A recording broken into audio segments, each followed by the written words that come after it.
आज़ाद वक्त अचण ते माण्हू जे नस्ल जी ख़बर थी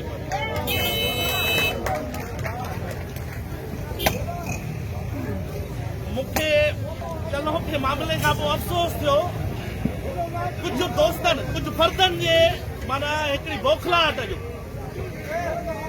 चंड चयो त ही असांजो जेको मेड़ आहे ही सवे माण्हुनि जो मेड़ आहे ही सवे सुजाण शहरनि जो मेड़ आहे इहे ज़ाती मफ़ाद लाइ विढ़नि पिया। हा वाकई असांजो ज़ाती मफ़ाद आहे हू सही था चवनि असांजो ज़ाती मफ़ाद आहे। जेकॾहिं मोहम्मद इसाक़ शेख जी मोटरसाइकिल वञे थी त शहरी उस्ताद उन लाइ जिदोजहद करे थो उहो असांजो ज़ाती मफ़ाद आहे। जेकॾहिं गुलज़ार शेख जो दुकान बजे थो शहरी उस्ताद उन लाइ जिदोजहद करे थो उहो असांजो ज़ाती मफ़ाद आहे। जेकॾहिं इमरान शेख खां फुर थिए थी उहो जेकॾहिं उन जे लाइ जिदोजहद शहरी उस्ताद जिदोजहद करे थो उहो असांजो ज़ाती मफ़ाद आहे। जेकॾहिं इहो ज़ाती मफ़ाद आहे त पोइ मां इन ज़ाती मफ़ाद खे सलाम थो कयां। अहिड़ो ज़ाती मफ़ाद जेको तव्हांजे शहर ताईं महदूद हुजे तव्हांजे माण्हुनि ताईं महदूद हुजे तव्हांजे हिन अवाम ताईं महदूद हुजे अहिड़े ज़ाती मफ़ाद खां हटी करे जेकॾहिं तव्हां महदूद थींदा पंहिंजी शख़्सियत ताईं पंहिंजी बिरादरी ताईं पंहिंजे माण्हुनि ताईं ऐं पर्ची प्रेस कॉन्फ्रेंस करे हिन शहर जे ॿधी हिन शहर जे एके खे नुक़सान पहुचाईंदा त पोइ तव्हांखे असां ॿुधाए था छॾियूं ही शहर जो हर नौजवान तव्हांजे अगेंस्ट बीठो हूंदो तव्हांजे ख़िलाफ़ बीठो हूंदो ऐं तव्हांजी रस्ता रोकंदो।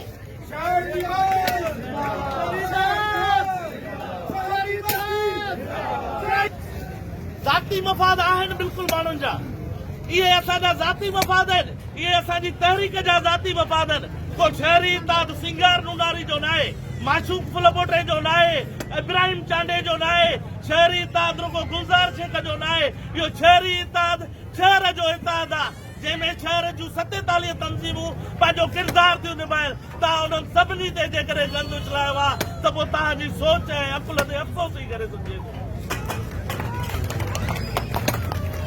शहरी उस्ताद जो मफ़ाद ज़ाती मफ़ाद शहरी उस्ताद जे दोस्तनि जो ज़ाती मफ़ाद जाते जाते कमु आयो आहे जिथे जिथे हलियो आहे जिथे जिथे उन्हनि पंहिंजो किरदार ॾेखारियो आहे उते उते उन शहरी मफ़ाद जे उन्हनि माण्हुनि जे मफ़ाद जे चकर में शहर जो भलो थियो आहे शहर जो बस हलियो आहे। तव्हांखे ॿुधाइण थो चाहियां कुझु महीना अवल निज़ामुद्दीन शेख खां फुर्ती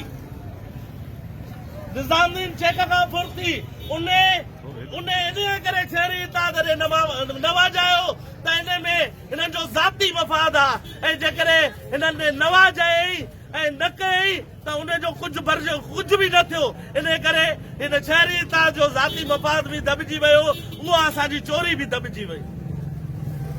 मां उन्हनि माण्हुनि खे ॿुधाइण चाहियां थो त शहरी मफ़ाद ज़ाती मफ़ाद जेकॾहिं तव्हांजे माण्हुनि जो मफ़ाद आहे त तव्हां अमर आहियो तव्हां सलाम लाइक़ आहियो। जेकॾहिं ज़ाती मफ़ाद तव्हांजी रुगो गिरेबान जो मफ़ाद आहे त पोइ अफ़सोस आहे तव्हांजी सोच ते ऐं असां तव्हां खां लातालुक आहियूं। हिननि लफ़्ज़नि सां मां पंहिंजी